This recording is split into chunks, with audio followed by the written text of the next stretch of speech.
Iya. Oke, selanjutnya Kak Via bisa sharing, mungkin bisa perkenalan dulu gitu ya. Habis itu sharing buku novelnya. Novel ini ya Ya, tadi. Dari dia. Oke, silahkan Kak Via. oke. Selamat siang semuanya, para sobat baca dari Kementerian Keuangan. Perkenalkan nama saya Ismi Alivia Prisman, bisa dipanggil Via. Saat ini saya penempatan di DJP, lebih tepatnya KPP Pratama Bengkulu 2. Ini apakah langsung share Iya, screen aja? iya langsung sharing saja bahannya jika sudah disiapkan. Silahkan Kak Via. Saya izin share screen ya, teman-teman.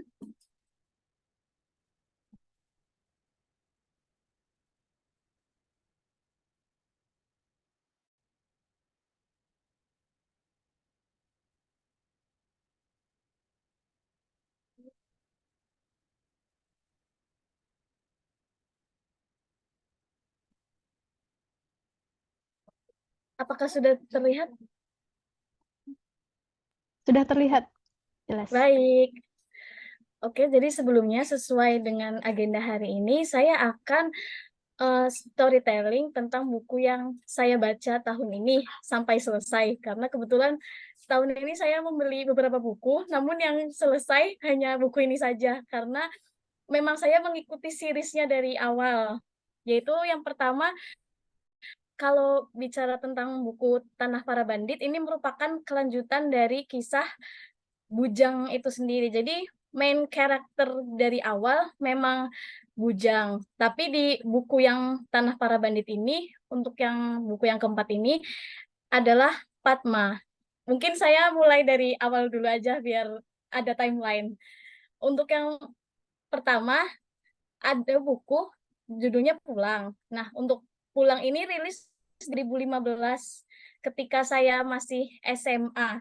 Jadi saya meminjam buku ini di perpustakaan sekolah lalu membacanya dan kemudian saya sangat tertarik dengan buku genre seperti ini di mana lebih banyak live actionnya dan sangat minim kisah romansa. Seperti Sepertinya terputus ya.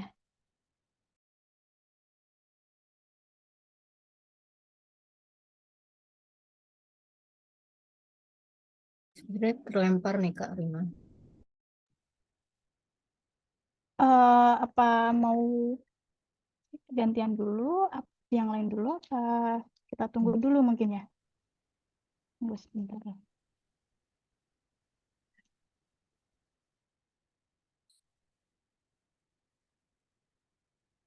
Mungkin Kak Alwan bisa siap-siap ya kalau Kak Ismi belum hadir. Ya, mungkin jika ada paparannya bisa disiapkan dulu ya. Kalau misal memang sinyalnya kurang stabil, bisa dimatikan dulu videonya. Mungkin itu berpengaruh juga.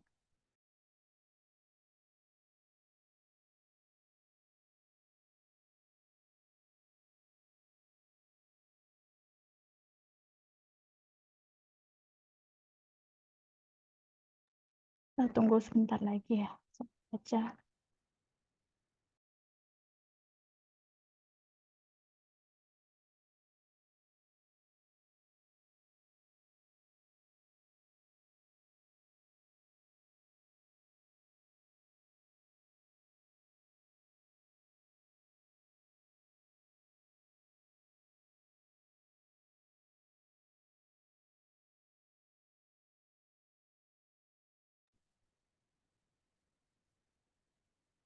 Kalau memang belum bisa join, mungkin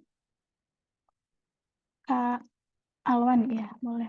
Kak Alwan, mungkin Kak Alwan dulu saja, sambil menunggu koneksinya Kak Via stabil dulu. Silahkan Siap. Kak Alwan. Eh, langsung aja berarti ya, Kak. Ya, silahkan perkenalan diri, kemudian langsung sharing saja. Oh iya, siap. Eh, selamat pagi semua sobat baca Kemenkyu. Izin memperkenalkan diri, nama saya Emalwan Tahir. Biasanya teman-teman suka panggil Alwan. Saya berasal dari KPU Bea dan Cukai tipe B Batam. Hari ini saya akan membahas ngobras tentang buku Perpustakaan Tengah Malam dari karya Matt Haig. Izin, apakah sudah terlihat? Sudah terlihat. Siap. Oke, saya memilih buku ini karena saya sangat suka terhadap pesan-pesan yang ada di dalam, yang diceritakan di dalam buku ini, karena mengandung kuat sekali akan rasa kepedulian terhadap kesehatan mental gitu. Jadi eh, diceritakan bahwa sinopsis singkatnya, novelnya menceritakan bahwa seorang gadis bernama Nora pada malam dia ingin mengakhiri hidupnya, tiba-tiba dia berada di perpustakaan tengah malam, yaitu perpustakaan antara hidup dan mati dengan jutaan buku yang berisi kisah hidupnya. Jika Nora mampu membuat keputusan yang berbeda. Di perpustakaan ini itu Nora mencoba menemukan kehidupan baru yang paling diharapkan dan dia sukai. Lalu karakternya sebenarnya ada banyak, cuman yang paling sering muncul di berbagai universe-nya Nora itu ada Noranya itu sendiri, ada Joe Sid, ini saudaranya Nora, ada Mrs. Elm, ini guru ya, sekaligus seseorang yang paling membekas di kehidupan Nora, itu ada Dan Lord, dan ada Izzy Hirsch atau saudaranya, sahabatnya. Lalu eh, adegan pertama itu dibuka dengan cerita masa lalu ketika Nora Sid sedang bermain catur di perpustakaan bersama Mrs. Elm. Ia mengkhawatirkan ujian mendatang. Ayahnya bilang Nora telah membuang masa depannya karena berhenti berenang. Lalu Mrs. Elm dikabari bahwa ayah Nora meninggal dunia. Bagai bola salju yang menggelinding, kemudian perasaan sedih dengan kalut itu rupanya terus berlanjut hingga ia dewasa. Saat itu, ia mendapati kabar bahwa Folge, kucing tabby miliknya, mati tertabrak mobil. Not only she felt grief, she was envy of her dead cat. Nah, di halaman 23 itu dijelaskan bahwa she wanted to have purposes, something to give her a reason to exist, but she had nothing.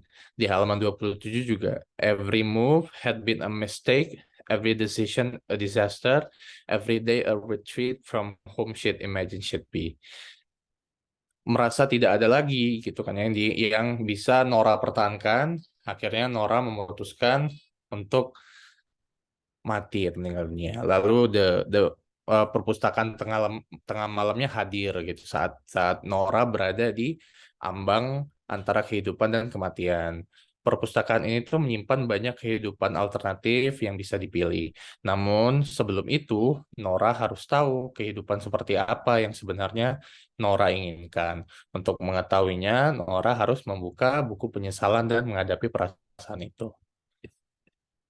Jadi setiap pilihan yang Nora pilih bakalan punya hasil yang berbeda gitu. She has infinite possibilities.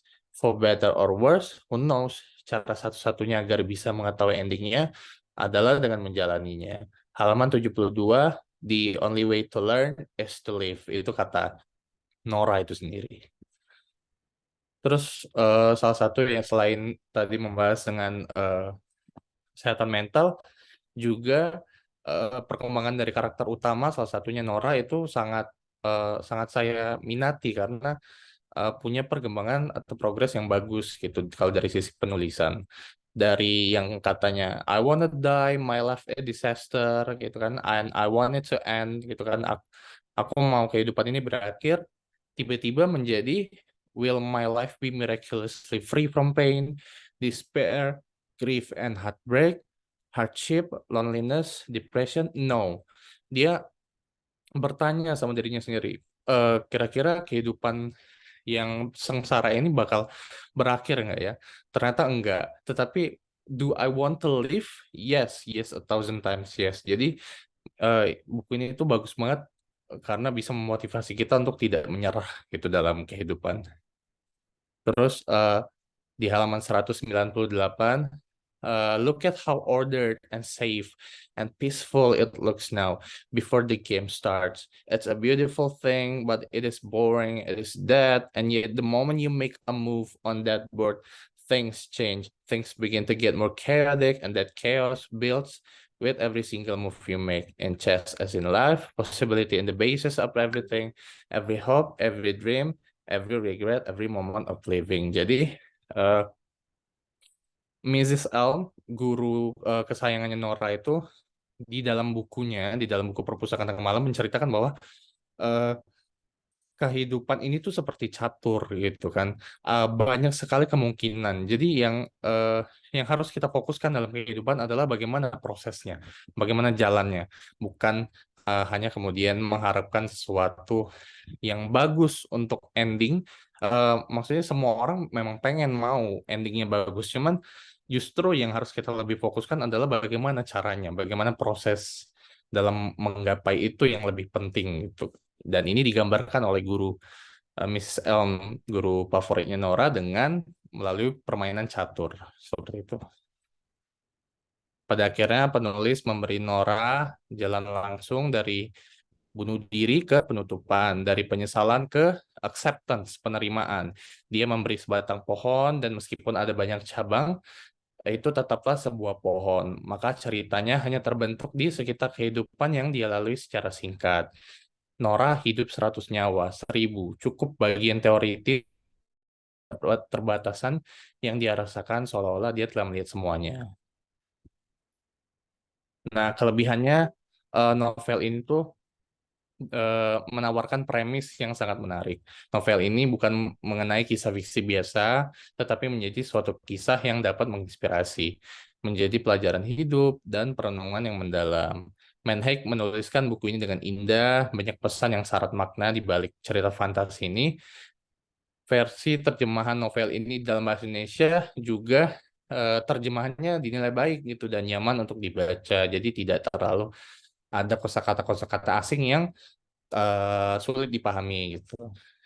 Kekurangannya paling beberapa pembaca mungkin menemukan ada nanti kalau misalnya ada yang pernah baca atau yang mau baca, kayaknya ada beberapa bagian cerita ini kan versi multiverse-nya Matt Haig gitu, multiverse-nya dari Nora. Jadi setiap universe, setiap buku-buku yang dia baca untuk menjalani kehidupan baru itu mungkin ada beberapa yang tampak berulang dan plotnya terlalu panjang. Hal ini membuat pembaca cukup terganggu, tetapi tidak mengubah esensi kisah ini yang sangat menarik. Kisah ini dapat menjadi pemicu bagi sebagian orang yang memiliki trauma.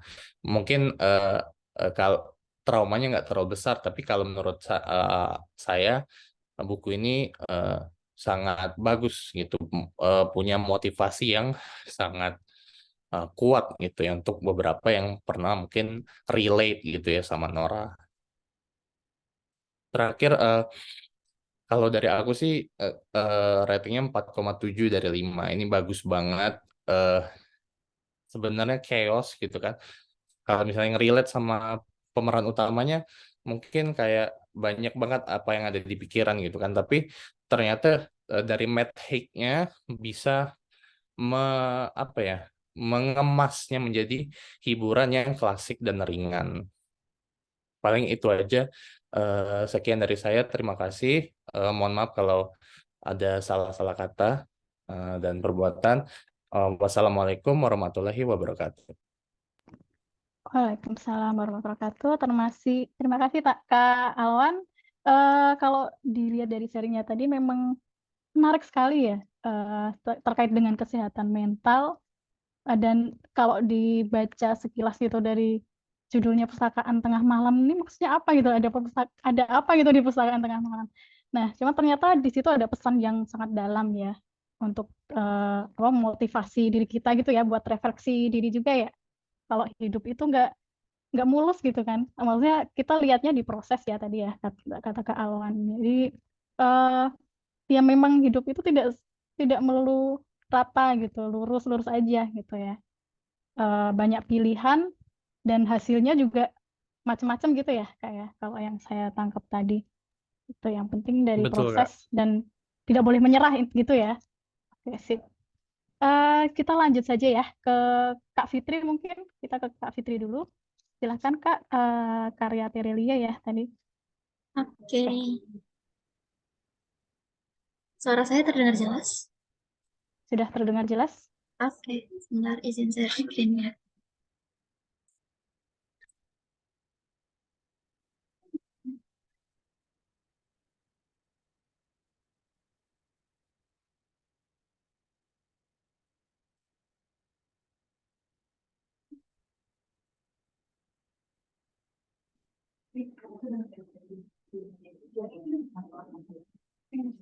Sudah terlihat ya? Sudah. Oke, terima kasih banyak Kak Rima atas kesempatan yang diberikan. Halo semuanya, Sobat Baca dari Kemenkeu. Perkenalkan, nama saya Fitriana Rifki Nur Aziza. Biasa dipanggil Fitri, saya dari unit kerjanya di Kanwil DJP Jakarta Selatan. Oke, kali ini saya pengen sharing. Oh ya, sebelumnya saya mau komen yang tadi Kak Alwan ya.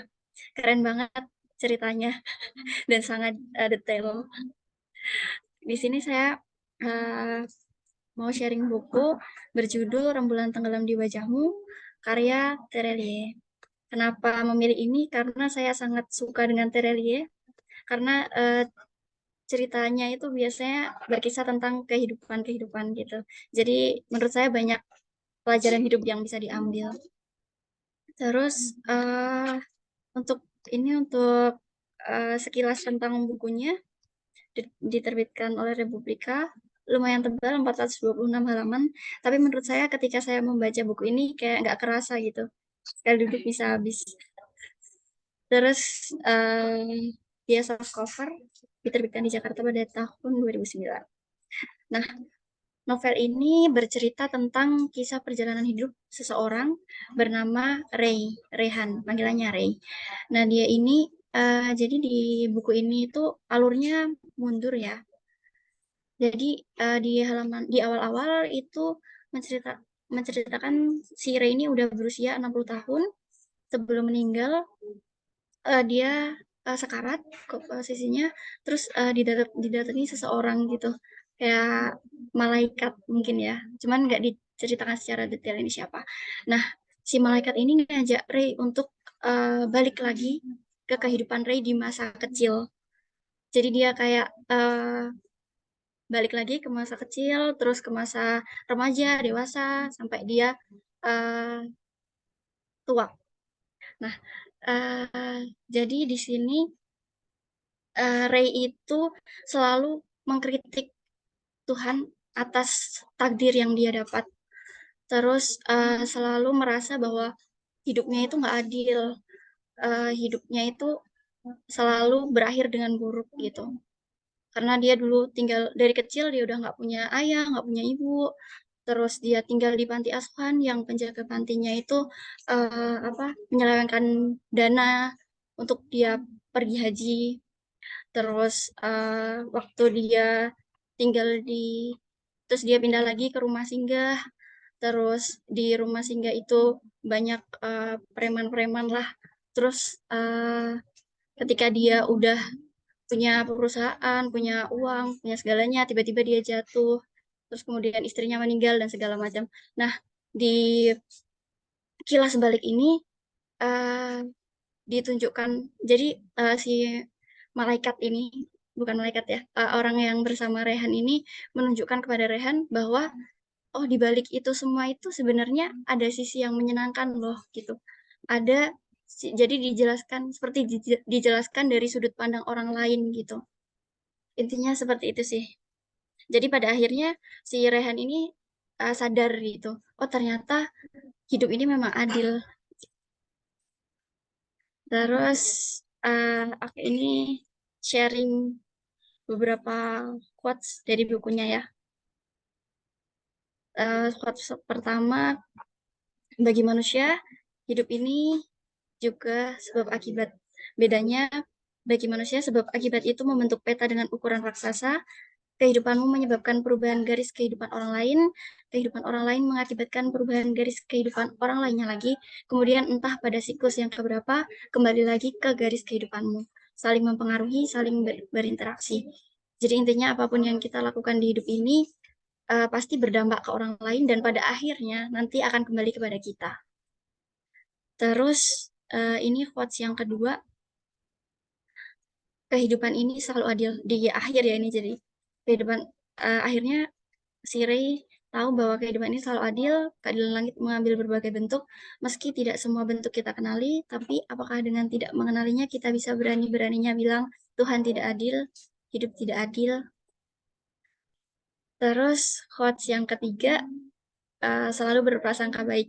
Jika disederhanakan, berharaplah sedikit dan memberi banyak, maka kau akan siap menerima segala bentuk keadilan Tuhan. Oke, mungkin segitu aja sharing tentang buku Tereli, Rembulan Tenggelam di Wajahmu. Terima kasih banyak. Saya kembalikan lagi kepada Kak Rima.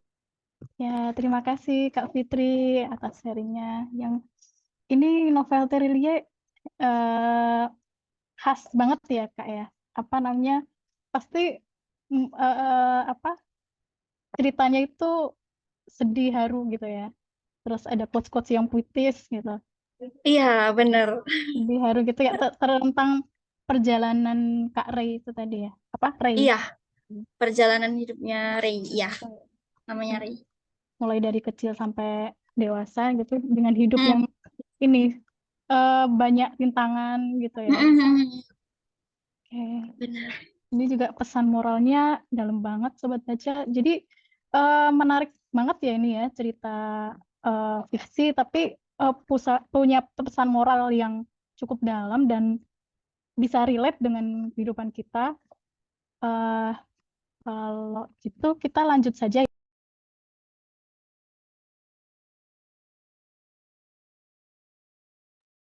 Maaf Kak, ke-mute. Masih mute. Oke, mohon maaf. Oke, selanjutnya Kak Pia ya. Kak Pia kalau belum bisa hadir, mungkin kita lanjut dulu ya ke tanya jawab, sesi tanya jawab.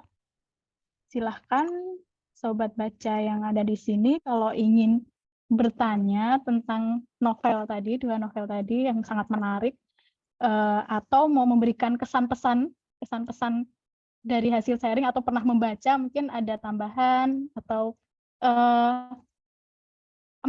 misalkan mau sharing buku lain pun juga nggak apa-apa, silahkan. Ya, mungkin kita fokuskan ke dua buku itu terlebih dahulu. Silakan jika ada yang mau open mic mungkin. Kalau mau tanya boleh nggak? Tanya apa nih loh? Sebenarnya saya mau pengen tanya ke Kak Alwan sih. Oh, Saya penasaran silakan, aja. Boleh. Ya, Nanti Kak Alman mau tanya jadi kan- balik juga boleh. Oke. jangan nanya balik. Mau tanya, kan sebenarnya saya pernah baca ya buku The Midnight Library.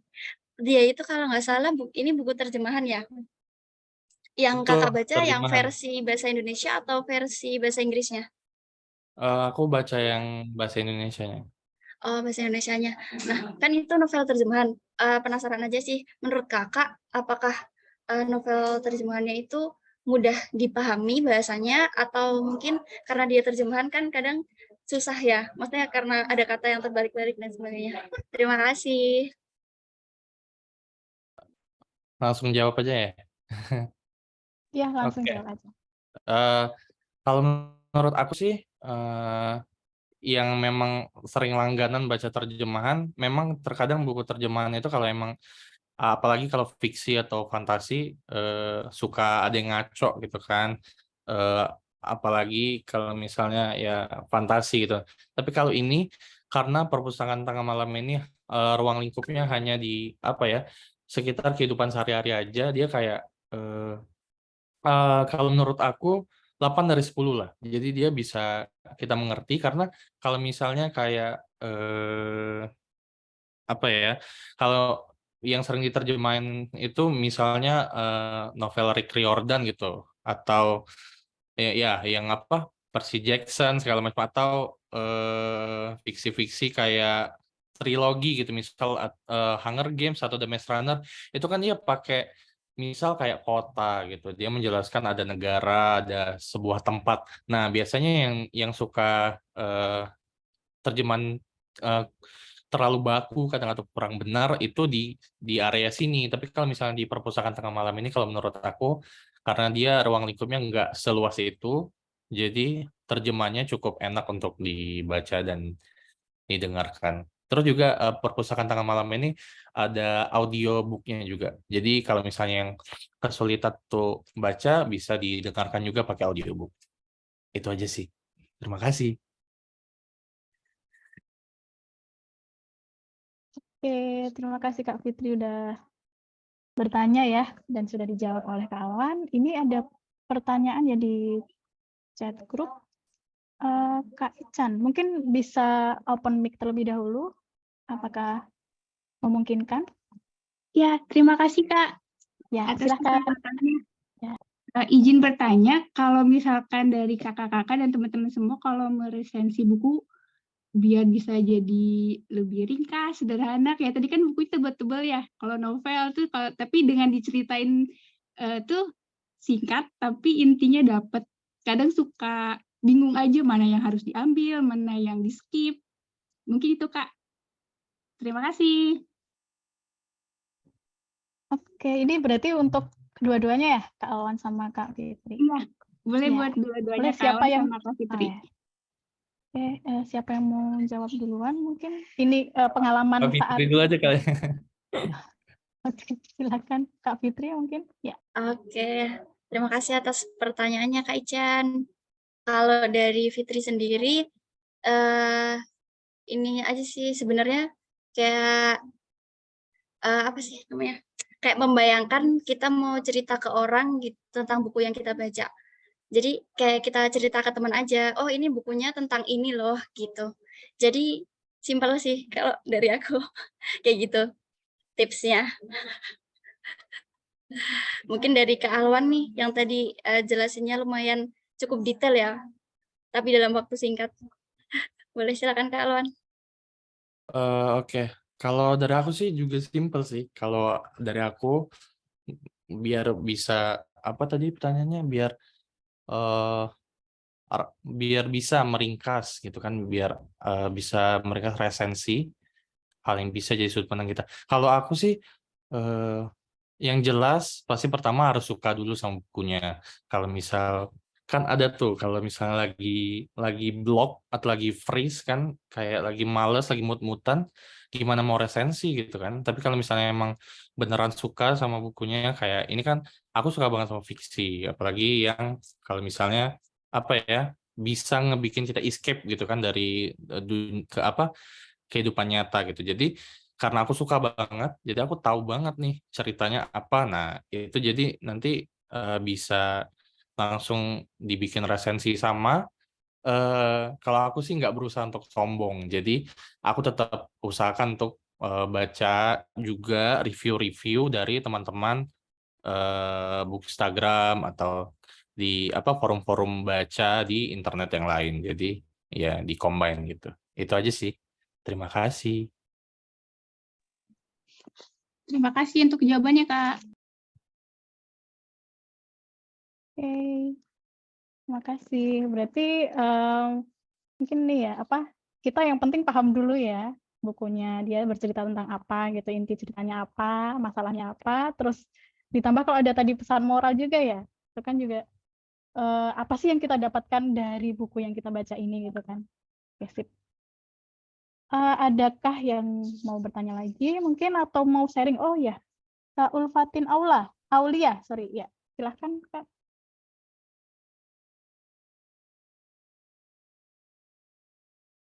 Cek belum terdengar suaranya ya.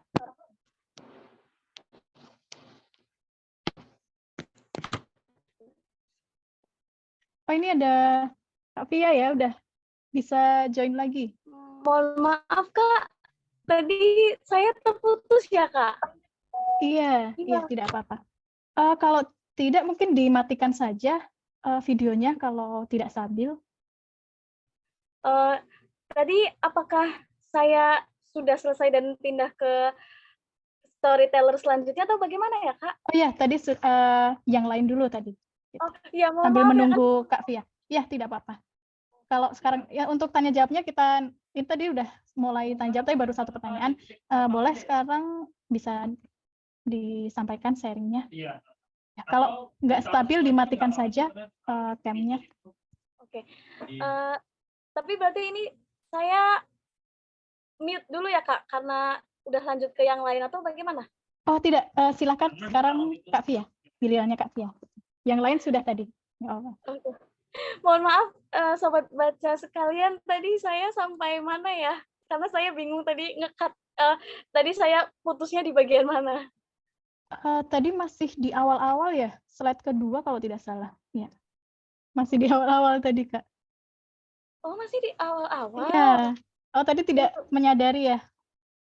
Iya, nggak sadar saya. Oh, mungkin sebentar, saya mungkin lanjut cerita. Kalau yang tentang arti Padma, apakah saya sudah ceritakan, Kak? Belum. Baru Oh, belum. benar-benar baru awal, iya. Yang tadi terkait kisah bujang di Pulang Pergi ya kalau nggak salah. Nah terus untuk yang ini untuk yang ini tokohnya Padma gitu kan? Iya, baru Iya. sampai situ tadi Kak. Ya ampun, sayang banget. Mohon maaf ya semuanya. Jadi mungkin saya ulang aja dari awal ya. Oke, siap, silahkan. Oke. Nah, jadi sesuai dengan slide yang mungkin tidak bisa saya paparkan lagi di sini karena saya menggunakan handphone. Nah, kalau dari buku Tanah Para Bandit ini merupakan series keempat dari kisah Bujang. Yang awal, mungkin kalau misalkan mau baca buku ini, buku Tanah Para Bandit, bisa membaca koleksi sebelumnya, yaitu ada Pulang, ada Pergi, ada Pulang Pergi.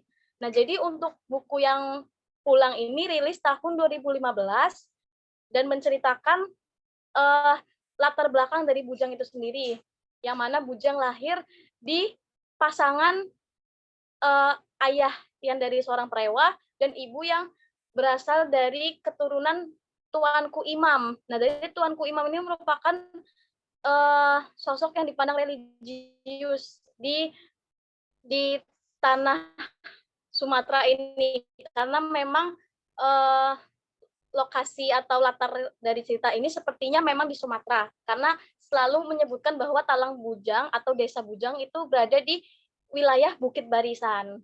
Lalu kemudian karena Bujang ini berasal dari keturunan yang seperti air dan api ya, karena berasal dari prewa dan berasal dari keturunan yang religius, maka Bujang ini memiliki kegalauan yang kemudian dia bawa ke buku selanjutnya yaitu Pergi. Nah, di buku Pulang ini diceritakan bahwa Bujang akhirnya dibawa untuk bekerja di Tauke Besar, yang mana Tauke Besar ini merupakan sosok ambisius yang menggerakkan usahanya di bidang shadow economy, yang mana shadow economy ini berarti memiliki banyak usaha seperti properti, kemudian bank, kemudian kendaraan, jual beli kendaraan yang dalam skala besar. Namun di sini disebut bahwa dia shadow economy karena rupa-rupanya ada yang tidak legal dari bisnis si Tauke Besar ini yang menghalalkan segala cara untuk memuluskan usahanya. Seperti itu. Nah, di buku Pulang diceritakan bahwa Tauke Besar akhirnya meninggal dunia dan kemudian mengamanatkan usahanya untuk dijalankan oleh si Bujang. Yang mana Bujang ini sebenarnya dia masih bingung apakah dia mau meneruskan karena dia merasa bekerja sebagai pemimpin keluarga shadow economy merupakan hal yang salah karena dia masih ada sisi ibunya yang seorang ulama gitu kan. Tapi di sisi lain Bujang juga sudah melewati banyak hal untuk menghalalkan segala cara agar bisnis Tauke Besar ini maju seperti itu. Mulai dari membunuh orang, menghabisi orang, membakar usaha orang, dia sudah lakukan. Dan satu hal yang diingatkan oleh ibunya sebelum dia pergi adalah tolong Bujang jangan minum minuman keras dan jangan makan babi. Nah, Bujang mengikuti itu, tapi yang disayangkan adalah Bujang tidak pernah sholat. Nah, jadi ada satu adegan yang saya ingat di buku pulang ini adalah ketika pada akhirnya Tauke besar meninggal, lalu dibantu dikuburkan oleh saudara dari Ibu Bujang, yaitu Tuanku Imam juga nama awalnya. Nah, Tuanku Imam ini pada akhirnya mengajak Bujang untuk kembali di sini dalam artian maksudnya adalah kembali ke Tuhannya. Ditanyalah Bujang, apakah kamu selama tinggal di rumah Tauke besar ini sholat atau enggak? Karena waktu bersama dengan Tuanku Imam setelah pemberontakan yang dilakukan oleh Bashir, Bujang ini tidak bisa mendengar suara azan dan dia merasa resah ketika mendengar suara azan ini.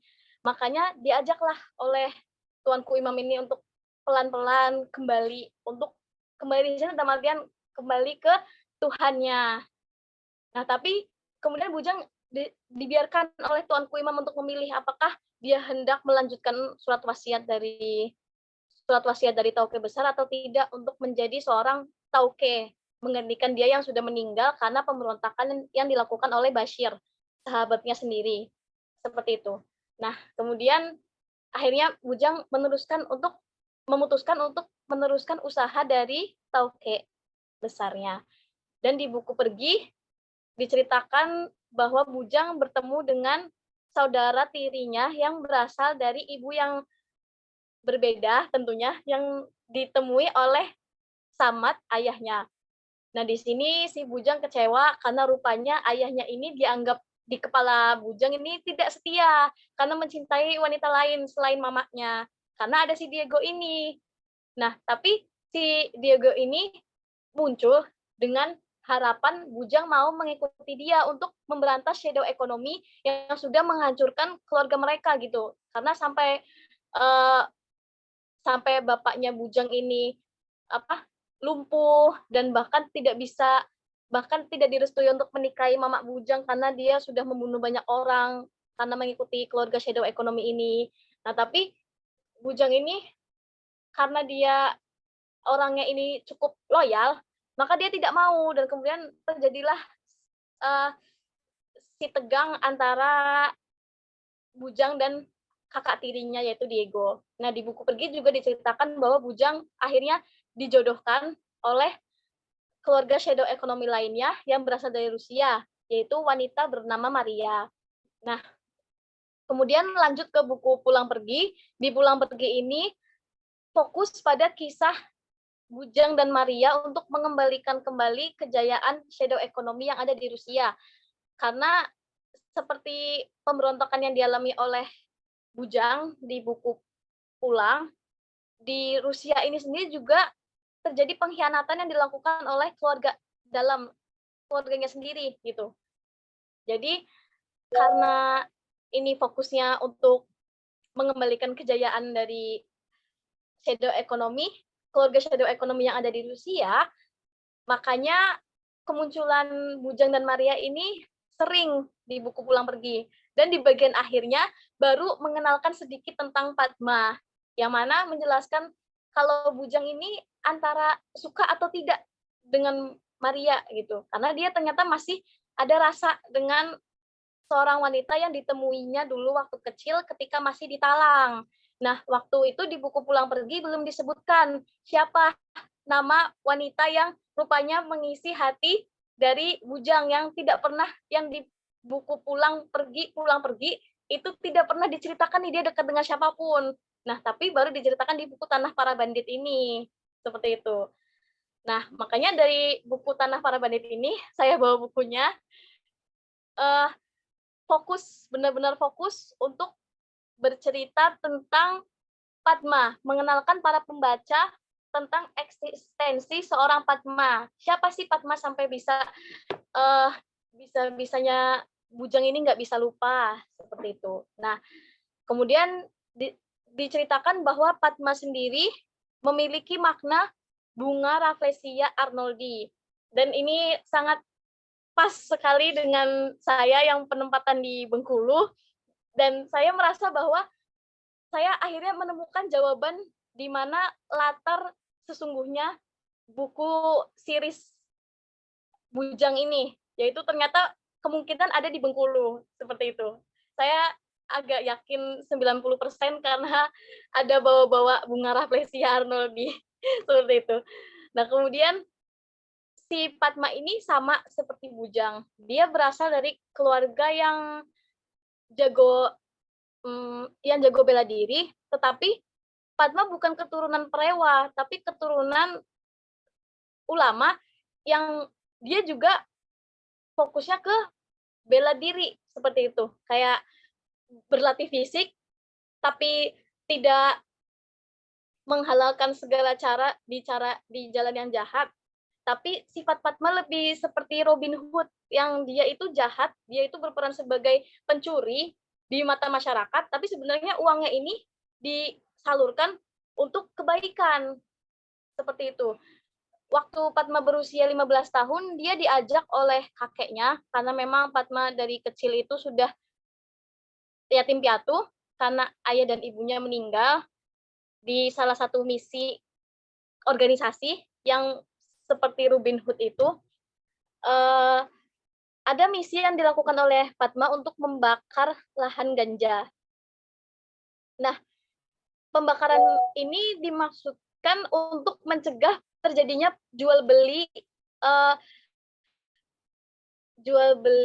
bahan yang termasuk narkotika tersebut gitu. Nah, tapi waktu itu Padma masih belum mengerti dan dia menganggap itu merupakan suatu kejahatan karena dia bisa melihat langsung rumah-rumah para pekerja yang menanam ganja itu hangus terbakar, dan bahkan dia melihat sendiri para pekerjanya juga mati terpanggang, seperti itu. Kemudian dia berpikiran bahwa dia tidak mau melanjutkan garis takdir yang harusnya dia lanjutkan dari keluarganya, seperti itu. Nah, tapi ketika si Padma ini dalam masa pelatihan, kemudian dia bertemu dengan Bujang di sebuah tempat di hutan, di sebuah pohon. Kalau tidak salah mereka rebutan pohon, mau nongkrong di situ. Terus si Padma marah, kok ada Bujang, ini kan tempat saya gitu, kenapa ada kamu ini siapa, seperti itu. Si Padma punya panggilan kesayangan nih ke Bujang. Kalau Maria manggil Bujang ini kotik atau kucingku, tapi kalau Padma ini manggil Bujang monyet gitu. Karena kesal tempat nongkrong dia direbut waktu pas kecil. Nah, tapi mungkin karena pertemuan-pertemuan waktu pas kecil itu di hutan dan kemudian saling berbagi kisah satu sama lain yang membuat mereka ini adalah sedikit rasa kayak kita kalau zaman remaja gitu ya, mungkin naksir sama orang. Nah, itulah yang dirasakan oleh Padma dan juga Bujang. Tapi kemudian kisah mereka berhenti sampai situ di Talang itu karena Bujangnya sudah diambil oleh Tauke Besar untuk bekerja di ibu kota provinsi. Saat itu masih belum di Jakarta, masih di Sumatera kalau tidak salah. Nah, kemudian Padma melanjutkan hidupnya tanpa Bujang, dan dia setelah kakeknya meninggal diwasiatkan untuk pergi ke Jakarta. Di Jakarta ini sudah direncanakan bahwa Padma akan dijemput oleh organisasi yang akan menaunginya, yaitu organisasi yang memang fokusnya bergerak untuk memberantas para mafia ekonomi yang tidak terlihat oleh kita. Seperti itu diceritakan di bukunya. Tapi karena Padma merasa dia ingin jadi sosok yang merdeka, yang tidak tergantung dengan siapapun, organisasi manapun, terutama setelah trauma dia membakar lahan ganja, akhirnya dia sebelum dijemput dia memutuskan untuk pergi dan memulai kehidupannya sendiri. Saat memulai kehidupannya sendiri, si Padma ini memperoleh menghidupi dirinya dengan uang warisan dari kakek, dan juga dia berperan sebagai pencuri. Nah, tapi di sini pencurinya itu diceritakan bahwa dia ini mencuri uang hasil tilangan polisi yang seharusnya dia tuh nggak nilang gitu loh. Tapi dia nilang orang dengan alasan biar dapat uang. aduh saya bingung nyebutnya apa, tapi iya itu dia mencuri uang yang seharusnya tidak ditarik oleh oknum seperti itu. Dia dapat uangnya dari situ. Nah, lalu selain itu dia juga dapat uang dari usahanya dia dengan teman dia yang namanya, ada 2 temannya, saya lupa namanya, belum saya buka lagi bukunya. Ada 2 temannya dan mereka juga bergerak di bidang yang mana mereka membantu orang yang benar dengan cara yang mungkin sedikit tidak legal karena menggunakan sistem seperti hacker seperti itu. Karena ada teman si Padma ini yang seorang jenius di bidang IT gitu kan. Nah, kemudian Padma ini mengambil paket ABC untuk menyelesaikan pendidikannya dari SD, SMP, SMA yang memang dia tidak pernah bersekolah secara formal. Lalu setelah itu dia memutuskan untuk berkuliah di universitas negeri ternama di Jakarta. Nah, namun karena dia ini datang ke kampus tidak dengan proses pendaftaran yang pada umumnya, seperti misalkan kita ikut SBMPTN atau SNMPTN, dia memutuskan untuk menjadi mahasiswa melalui jalur gelap, yang mana dia kayak suka-suka dia gitu, mau datang ke kelas apa gitu. Misalkan hari ini aku mau belajar hukum, aku datang nih ke fakultas hukum, seperti itu. Akhirnya dia datanglah ke fakultas hukum, datanglah ke fakultas bahasa, datanglah dia ke fakultas teknik. Bahkan di situ diceritakan dia mempelajari banyak disiplin ilmu.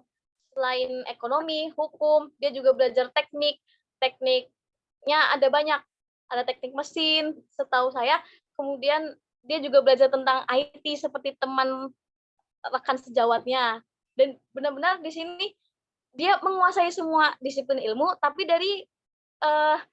tapi sebagai penumpang gelap gitu. Dia ikut kelasnya, dia tidak absen, dia tetap mengerjakan ujiannya, tapi hasil ujiannya itulah yang mendapatkan nilai tertinggi di kelasnya.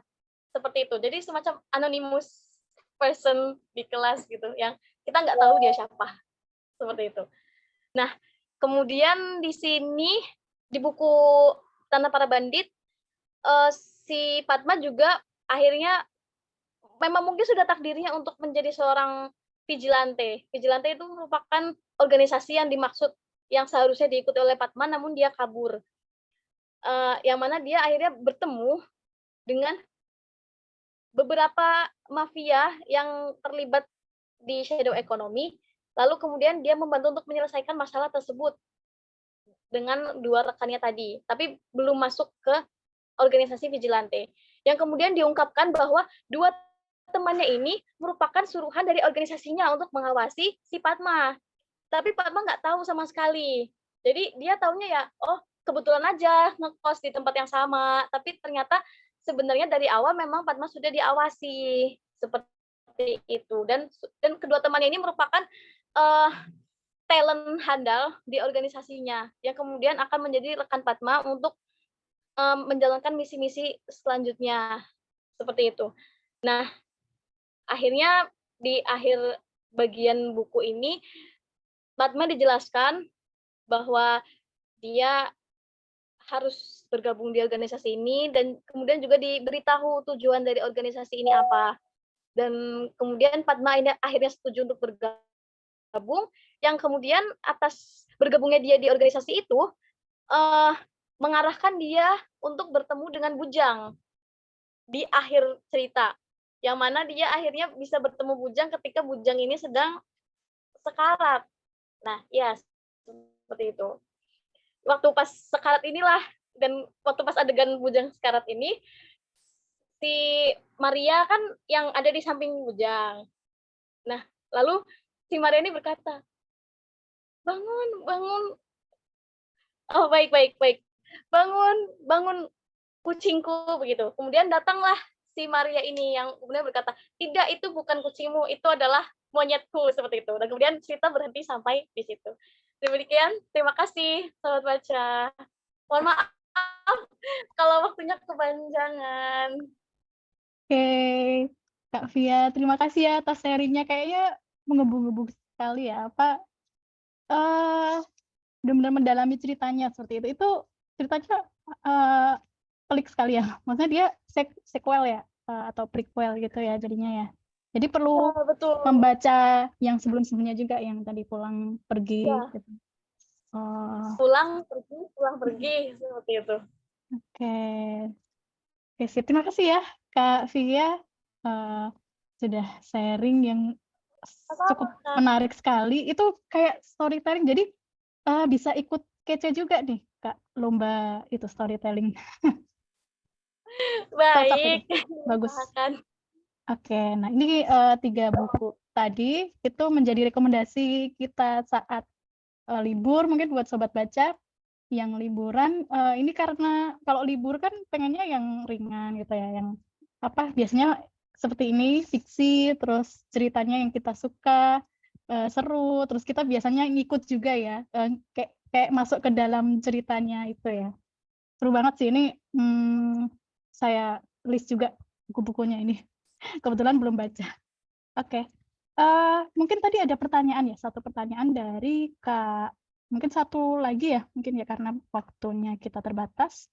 Tadi Kak siapa ya yang sudah raise hand? Oh ya, saya. Ya, silakan Kak. Oh, yang mau komentar tentang yang Midnight Library aja sih. Kan jadi saya kira Midnight Library itu bukunya fantasi yang kayak Night at the Museum itu. Jadi saya kira yang kayak petualangan. Ternyata ini lebih ke comfort book gitu ya. Saya baru tahu. Terus kayaknya jadi tertarik ikut baca juga. Mungkin habis ini saya beli. Itu aja sih, menarik. Terima kasih. Oke, terima kasih Kak Ulfatin Olia. Oke, bisa jadi list ya nanti di weekend. Iya, Oke. Mungkin ada lagi yang mau bertanya, satu kali lagi mungkin ya, atau kesan-pesan dari 3 buku ini. Kalau tidak ada, kita bisa lanjut ke sesi selanjutnya ya. Ini mengingatkan saja bagi penanya ya, atau yang mau sharing di sini, itu tiap minggunya akan mendapatkan hadiah yang menarik. Gitu.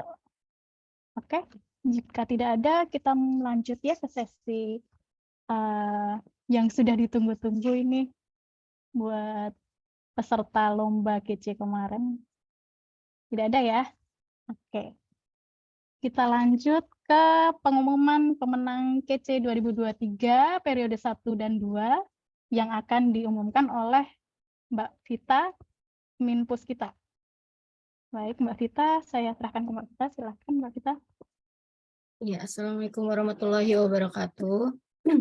Selamat siang Sobat Baca. Terima kasih banyak tadi Kak Ismi, Kak Alwan, Kak Fitri sudah sharing novel-novelnya bagus-bagus dan menarik gitu. Jadi menambah wishlist nih untuk dibaca TBR. Kemudian nanti mungkin yang sudah komen nanti akan saya japri ya. Ini japri. Selanjutnya kita memasuki sesi pengumuman pemenang KC 2023 periode 1 dan 2. Sebentar.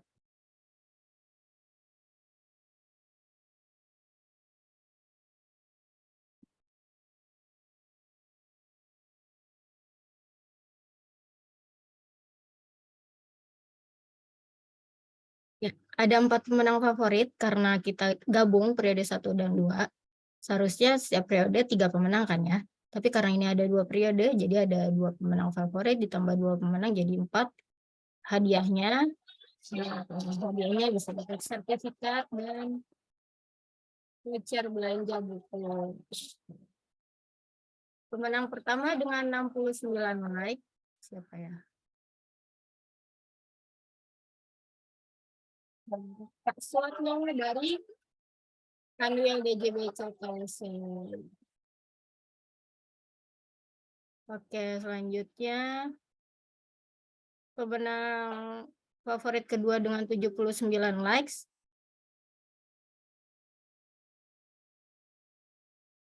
Kak Rahmat Hidayat dari Perpustakaan PKN STAN. Selanjutnya, pemenang ketiga dengan 100 likes.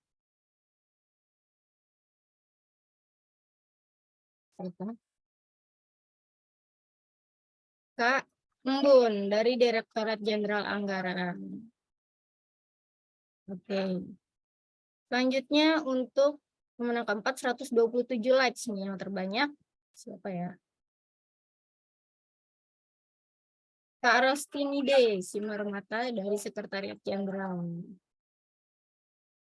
Oke, yang kemudian kita akan mengumumkan finalis pemenang utama yang nanti akan maju ke babak grand final ya. Babak grand final berupa Biblio Battle yang akan dilombakan secara live di depan Dewan Juri via Zoom dan akan dinilai juga mendapatkan like dari teman-teman yang hadir via Zoom.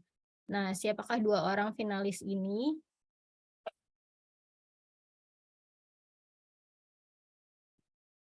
Oke, kita lihat dulu hadiahnya. Masih sama, sertifikat elektronik dan voucher belanja buku. Besar Rp500.000.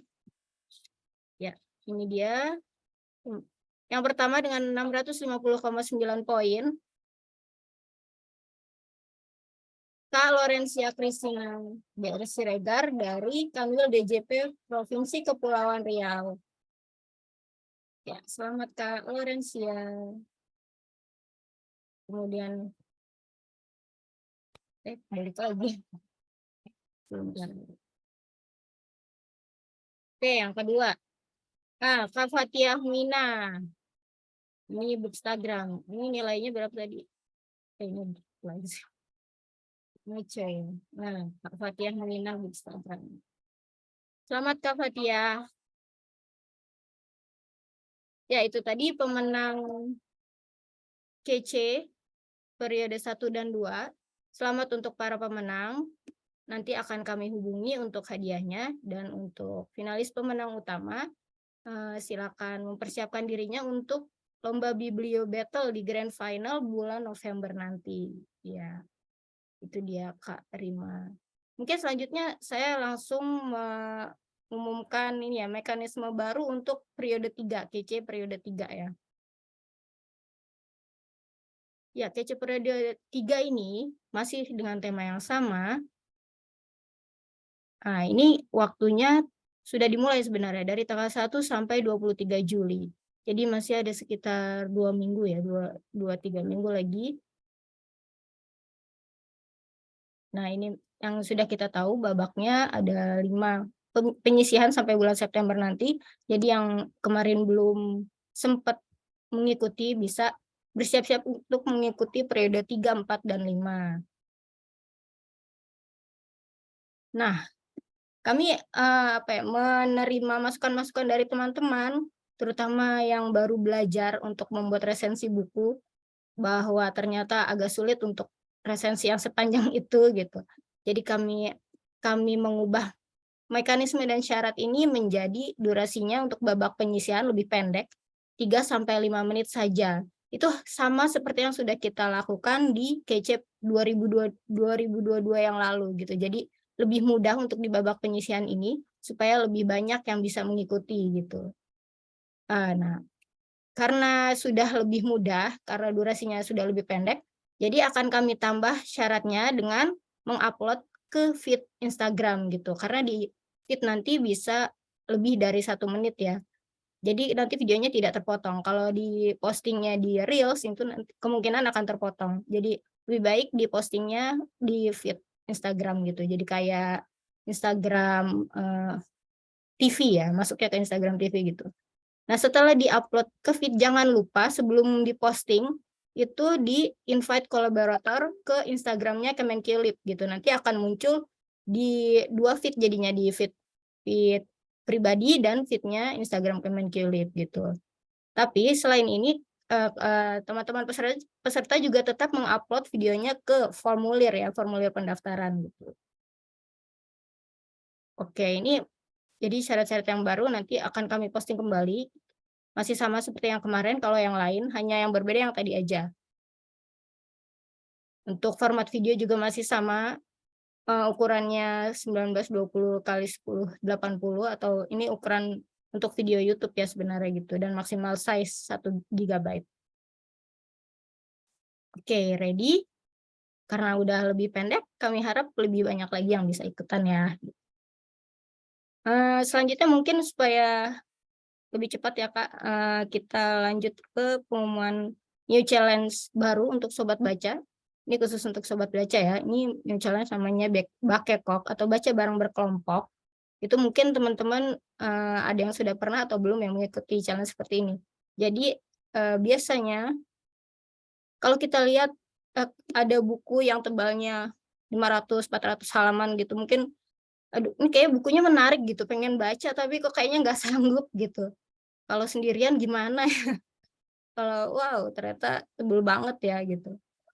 Oh, itu tebel banget kayaknya nggak sanggup. Tapi bagaimana kalau kita bagi berempat? Nah ini kalau kita bagi berempat bisa jadi masing-masing dapat 100-an halaman gitu. Mungkin lebih mudah membacanya. Nah ini konsep yang kami berikan untuk Sobat Baca supaya bisa membaca buku-buku yang menarik, yang mungkin tebal gitu, itu bisa lebih cepat dan lebih mudah gitu. Ini saya sudah pernah mengikuti dan insya Allah seru gitu ya.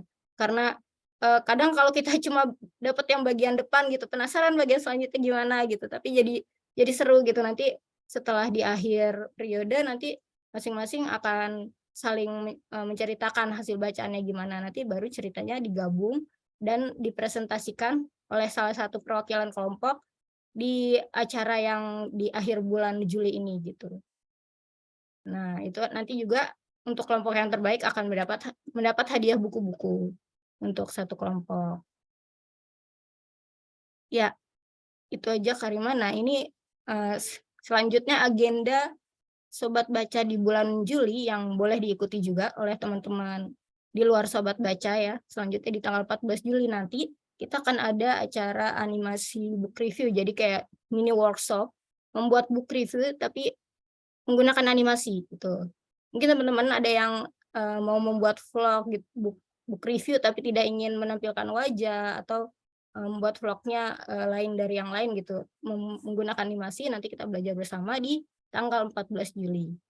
Kemudian di tanggal 21 Juli, kita akan bedah buku tematik kali ini, Funiculi Funicula Series, yang ternyata sudah ada series yang baru, tapi judulnya beda ya, Dana-Dana. Kemudian di tanggal 28 Juli, baru kita presentasi challenge Bakekok. Jadi ada waktu untuk teman-teman yang berkelompok tadi untuk membaca bukunya gitu. Nanti di grup Sobat Baca, di grup WA akan kami kirimkan form pendaftaran bagi teman-teman yang ingin ikut challenge ini. Itu aja mungkin yang saya sampaikan, Mbak Rima. Silakan acara berikutnya. Terima kasih. Terima kasih, Kak Vita. Oke, tadi sudah diumumkan pemenangnya. Selamat kepada para pemenang KJ periode 1 dan 2. Bagi Sobat Baca yang ingin ikutan masih bisa ya tadi ya di periode ketiga. Link pendaftarnya tadi sudah disampaikan di kolom chat. Sobat Baca bisa langsung daftar. Oke, terus tadi sudah disampaikan juga terkait dengan kalender di bulan Juli ya, event Sobat Baca di bulan Juli. Sobat Baca bisa mempersiapkan diri gitu untuk mengikuti event di bulan Juli ini. Oke, jangan lupa juga untuk mengisi presensi yang sudah ada di kolom chat juga. Dan sebagai informasi bahwa hari ini tanggal 7 Juli adalah Hari Pustakawan Nasional. Gitu. Jadi 77 nggak cuman promo belanja aja nih, tapi juga ada Hari Pustakawan Nasional. Oke, Sobat Baca, karena waktunya kita sudah di penghujung acara ya. Jadi kita akhiri saja ngobras hari ini. Terima kasih banyak kepada Sobat Baca yang sudah sharing tadi Kak Via, Kak Fitri sama Kak Alwan ya. Dan kami ucapkan terima kasih juga buat Sobat Baca yang sudah meluangkan waktunya untuk mengikuti acara ngobras ke-9 hari ini. Oke, saya selaku host mohon maaf jika ada salah kata atau sikap yang kurang berkenan. Kita akhiri dengan sedikit pantun ya. Jadi soalnya dibuka dengan pantun. Langit tertutup awan putih, menampakkan pelangi di atas jembatan. Cukup sekian dan terima kasih. Sampai jumpa di lain kesempatan. Oke, selamat Hari Pustakawan Nasional 7 Juli. Wassalamualaikum warahmatullahi wabarakatuh. Waalaikumsalam warahmatullahi wabarakatuh. Terima kasih. Waalaikumsalam warahmatullahi wabarakatuh. semuanya. Terima kasih.